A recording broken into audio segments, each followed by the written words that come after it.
magkapiling, anghel ay umaawit. Di ka ba nadadala sa mga nagsasabing tayo ay parang mangga at bagoong na hanap-hanap tuwing uwian? Tama ang tambalan, sana tayong dalawa. Anong magagawa kung bagay nga tayo kaso wala? Bagay nga tayo pero di mo lang ako gusto. Parang Popoy at Basha, mga bida sa pelikula. Ako na sana ang mag-aalaga sa'yo pagtanda. Kaso ang labo-labo, pinapakilig pero di pala tipo gago. Lalayo kung magsasabing mismo ako. Oh no, oh no, oh, oh, oh. Hindi nga kita tripa nung una. Lakas lang ng tama ng pangasal nila. Oh, oh, oh, oh. Tayo raw ay parang manggahat, bagoong na hanap-hanap tuwing uwian. Tama ang tambalan, sana tayong dalawa. Anong magagawa kung bagay nga tayo kaso wala? Bagay nga tayo pero di mo lang ako gusto. Hindi nga kita tripa nung una. Lakas lang ng tama ng pangasal nila. La la la la, la la la la la la la la. Hindi nga kita tripa nung una. Hindi nga kita tripa nung una. Hindi nga kita tripa nung una. Ba't lakas na ng tama? Oh, oh, oh. Thank you, Rappler. Hi everybody, I'm Rappler Entertainment Editor Marguerite De Leon and welcome to this episode of Rappler Live Jam with Janine Berdin. Yay! Hello Yay! everyone, Miss Margie. Good evening. Good evening. To everyone who's watching, good evening po. I'm with my Hi. band. Woo! Thank you so much for being here, Janine. Thank you po for having us. We're so excited to be here. Okay. So your first song is Bagay Nga Tayo Pero. So Opo. ano yung inspiration behind this song? May specific instance ba? Well, yeah, just like all the songs that I wrote, it's personal experience. The song is about a boy, unfortunately. Pero yeah, it's about a boy and it's para to sa lahat ng pinaasa, kumbaga. Like, everyone went through this naman. So, I just wanted to put this song out there kasi alam kong maraming makaka-relate and alam kong maraming oh my gosh, hindi lang pala ako yung nakaramdam ng ganito. So, ayun. Bagay nga tayo pero kung na-tripan nyo, you can stream it. Okay, perfect. So, syempre kilala ko originally from Tawag ng Tanghalan, Opo. from a few years ago. So, coming from that show, may clear idea ka na ba kung ano yung genre mo when you attempted to be a solo artist na? Oo po. Well, I'm still who I really was before. Nung 16 ako, nung nanalo po ako, like yung alternative rock na core, it's still with me. And, well, ako kasi marami akong pinapakinggan. Marami akong trip na music, marami akong gustong kantahin, and marami akong gustong pakinggan. So, bale yung music ko ngayon is just like a bunch of those. Like, it's like a collage of all my favorite music. So, may times na alternative ako, may times na cute, bubbly pop, ganon. But really, I wanna go sa alternative na route. So, yes, that is who I am. Any artists you've been listening to recently, like on loop? Jarlo Basse. Oh, Jarlo wow. Basse, my keys and guitars. No, but Nuts. really, he's been in Rappler before and he's an amazing Yeah. artist. A lot of my listening Siyempre, hindi yung joke pinapakinggan ko si Jarlo lagi, alam niyo yun.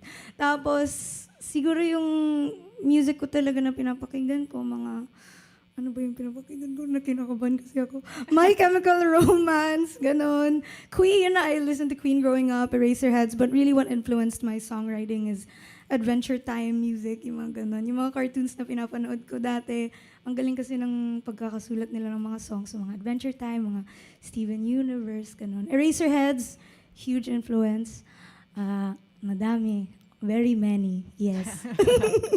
So you've actually been in showbiz since you were a kid, di ba? Opo. Tapos, syempre over the years, ang dami mo nang nadaanan. So like, what lessons have you taken from those experiences now that you're in your 20s? Very many din. Oh my gosh. I went into tawag ng tanghala not knowing anything because I was just like a 15-year-old kid in Cebu in like a really small island, and I didn't really have that much friends. Like, I haven't even been to most places in Cebu, and I'm from Cebu because I was just in the house, and then I went to this industry, and I realized na, oh my gosh, ganito pala yung mga tao. So I got to, but I think number one that I really am proud of is I got to know myself the most, and I have a secure idea of who I am. So I'm thankful of that. And a biggest lesson siguro is yun, yung dapat dapat kilala mo talaga yung sarili mo and dapat secure ka dun. Yun po. I also read somewhere na parang you're so happy na you actually are fronting a band now. Yes. So, and napansin ko nga talaga, like when you guys were warming up, ang ganda ng rapport ninyong lahat. Okay. So like, ano yung secret to being a good band? Actually, dahil may camera lang po kaya ganyan. Kaya ganyan kami. Hindi. Hindi po. I do not know. I was lost. Actually, I'm just gonna share na kaya po ako sumali ng TNT kasi yun nga, because I didn't have any friends and I really wanted to form a band in Cebu and I didn't have friends and I joined all these Facebook groups sa Cebu na gusto kong, pinopost ko yung vid covers ko tapos walang pumapansin, walang nagla-like na female vocalist, 15-year-old female Cebu. Tapos wala talaga akong banda, gusto kong magka-banda. And ngayon ko lang siya na-realize na dream. I only got to realize 5 years later, I got to form my own band. I don't have a secret because it was also like super unexpected. Siguro yung story namin is Jarlo's like my longest friend sa group, and then I was just like, dude, I need a band. And then he was like, what? I got you. And then I have a band. It was so cool. And I think the secret is the universe loves me. I don't know. Na-manifest mo siya. Na-manifest ko siya, kumbaga po. Okay, so break out your crystals, everybody. I-manifest nyo yan. Yeah. Okay, so your second song for us is The Side Character. Yes. So before we get into it, could you tell us a little bit more about it? Our second song is The Side Character. I released this 2021. It's my first single na I released na sulat ko, and I'm very, very proud of this. Very Adventure Time inspired. If you look at the cover art, it's very Adventure Time. And even the songwriting is very about Adventure Time. So it's about the feeling of being like a side character kahit ginawa mo na yung best mo, parang feeling mo nasa gilid ka pa rin kahit feeling mo naman ginawa ko lahat ganon. So I feel, just like all my other songs, I like to share it because I feel like it makes people feel less alone when it comes to these specific feelings. So I'm very proud of this song, and it's called The Side Character. Okay, perfect. So this is Janine Berdin with The Side Character.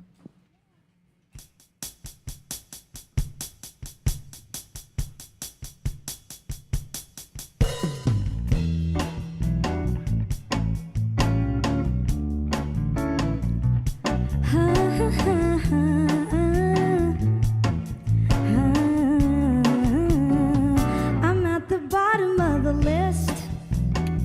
I'm not the type to take a risk. You see my name and ask who's this? Perfect example of it is what it is. My only goal's to do no wrong.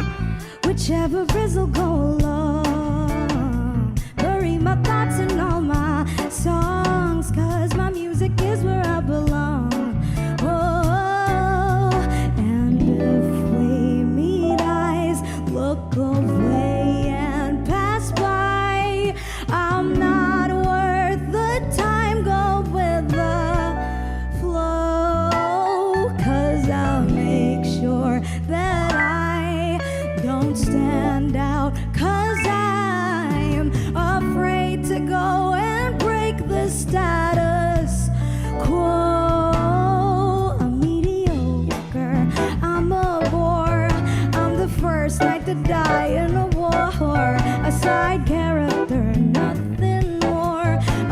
extraordinary, what am I here for?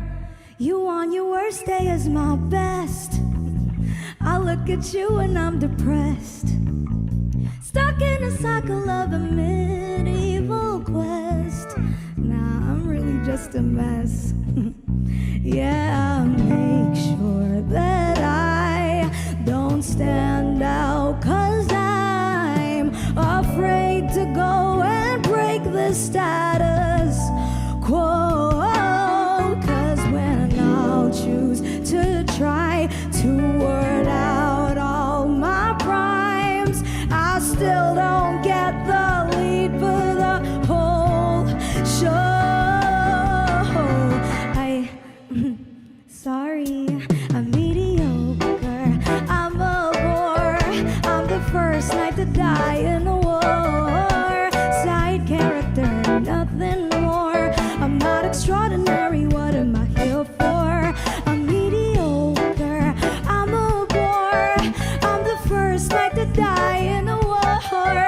A side character, nothing more. I'm not extraordinary, what am I here for? If this were a movie, then I'd understudy the fifth extra cross in the street. I wish I were the main girl, the center of your world. A wish is a dream that can't be. I'm sorry that I'm me. I'm sorry that I'm me. I'm sorry that I'm positively negative and weak. But I'm happy that I'm me. I'm glad that I am me. I'd rather be the supporting role who's pretty cute and meek. Thank you. All right, if you're just tuning in, this is Rappler Live Jam with Janine Berdin and her very cute song, The Side Character. Thank you so Bagay na much. bagay talaga siya. Yeah, you said nga for like cartoons and stuff. Opo, thank you. Actually, this is just a new arrangement. Very different from the original track. Oh, I see. Nag-request ako na sana gawin nating bossa nova. Right. And my band's as talented as they are. So, nagawa nila. Okay, awesome. Props to the band. So, ayun, we've heard so far 2 songs and both of them have been really relatable. As in, nakaka-connect talaga yung audience with it. So, sinasadya mo ba yun when you're writing your music? That it Opo. be like more universal? Yeah, because music to me is like the really number one thing that gives me comfort and makes me feel less alone. And I think that's the best feeling in the world, and that's what I want to do with my music. I want to make people feel less alone and make them know na hindi lang sila yung nag-aano ng feeling na to, nagkakapag-feel ng feeling na to. Yes. Ayun. So, naalala mo ba yung moment when you first started writing songs? Like, what was the first song you ever wrote? Do you remember? I still have my first song ever. I have it on SoundCloud. Oh, wow. I was like 11, I think. I was 11. And I Anong was just- title? Hahanapin ng mga No. ano mo. Please, no, it's so bad. But I remember, I write all the time with my uke dati, especially dati. Now I get to write more with other instruments. Pero ukulele talaga ako dati because of Adventure Time. I still remember wanting to write because of what Adventure Time made me feeling out with their music. So that's what I wanted to do. So, would you ever do a cover of ano yun? Bacon Pancakes? Oh my gosh, I love that song! Do you know that song, TJ? Never mind. He does not. Okay, so he's out of the band. Okay. So, all right. So, going back to the songwriting process. Yeah. Ano yung process mo? Do you start with the music? Do you start with the lyrics? How does it start? I don't really have a formula. Like, sometimes I just write when I'm in the showers, like when I'm brushing my teeth, when I'm sitting on the toilet, when I'm, like anything. So, minsan melody ako una, minsan lyrics. So it's really based on what I'm feeling at the moment. Okay. So, we have a running question we're going to ask like all of our live jam guests so Apo. far. So, Hot topic kasi ngayon ang artificial intelligence. Oh my gosh. Okay, well, don't be scared. And there are some artists abroad na gumagamit ng AI to write their own lyrics. Yeah. To their lyrics, sorry. So, would you ever let AI write a song for you? Wow. Well, AI, of course, I don't really dig that. But if it helps an artist write, okay, nice. But personally, I wouldn't, because I like writing from what I'm feeling, and I think true art really comes from within. So, but if it helps you, if it helps like kickstart an idea, then that's good. But if galing dun lahat yung ideas mo, parang hindi maganda yun. So, yun lang. Okay. AI, stop please. So, diplomatic answer pero with a bit of a warning. Yeah. Okay, perfect. Okay, so we're unfortunately down to our last song. So before that, could you tell us more about your future plans? Anything you'd like to tell the audience? Well, first, I'd really like to say thank you to Rappler for having us. This was so much fun. The interview was so fun. Yay. Thank you, Miss Marge. And the environment, so cool. Thank you for having me in my band. Thank you sa lahat ng nanonood. Thank you po. And sa lahat ng nagsistream ng songs ko, maraming salamat. And for my future plans, abangan niyo po yung mga gig namin. Pumunta po kayo pag may mga gig kami. And maraming salamat sa lahat ng nakikanta and nakikitalon pag nagigig kami. Future plans, of course, music talaga number one. And now especially that I have my family with me. It's very exciting. I'm very excited to write more music.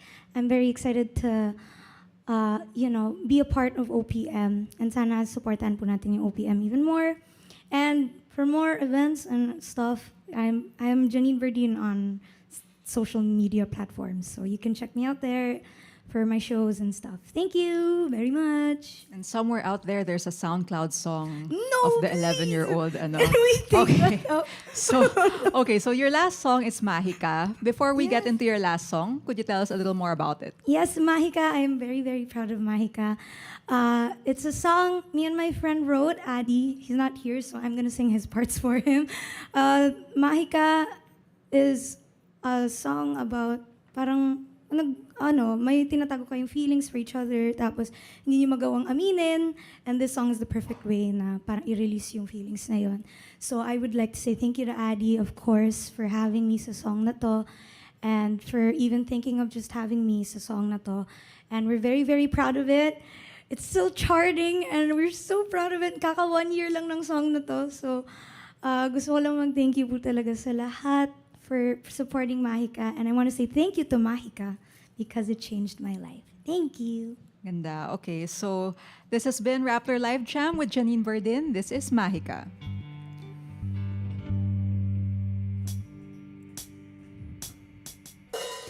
Giliw, di mapigil ang bukso ng damdamin ko. Mukhang mapapaamin mo, amin mo. Giliw, papaywatig na sa'yo ang damdamin ko. Napagtanto na gusto kita.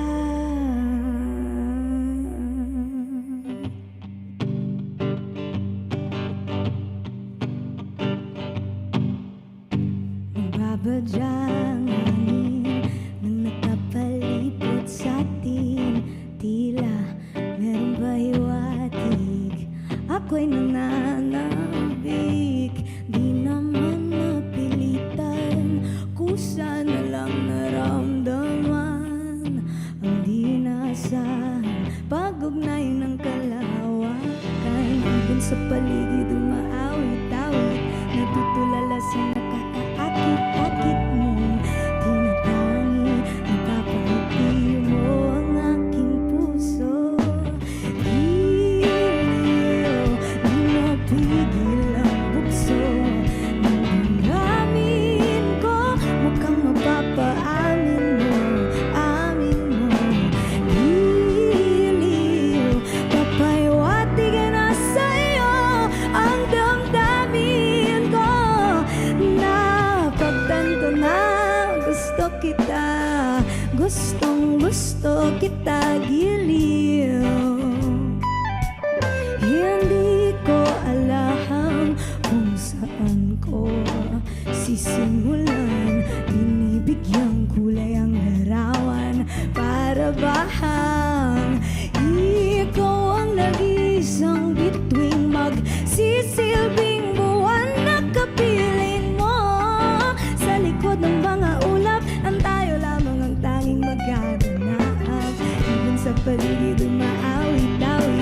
natutulala sa nakakaakit-akit mong tinatani. Napapangiti mo ang aking puso.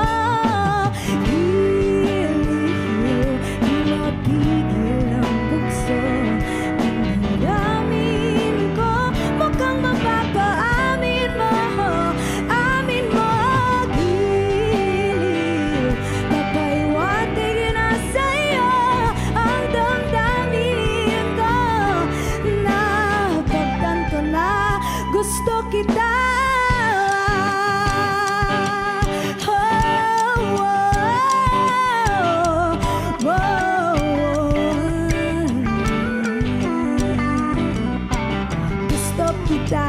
Gusto kita, gusto kita, oh gusto kita, gusto kita, gusto kita, gusto kita, pero gusto ka ba? Ang sarang kung meron ka, di na balik ka ng mahika. Ang sarang kung meron ka, ako'y nabihag mo. Yan na.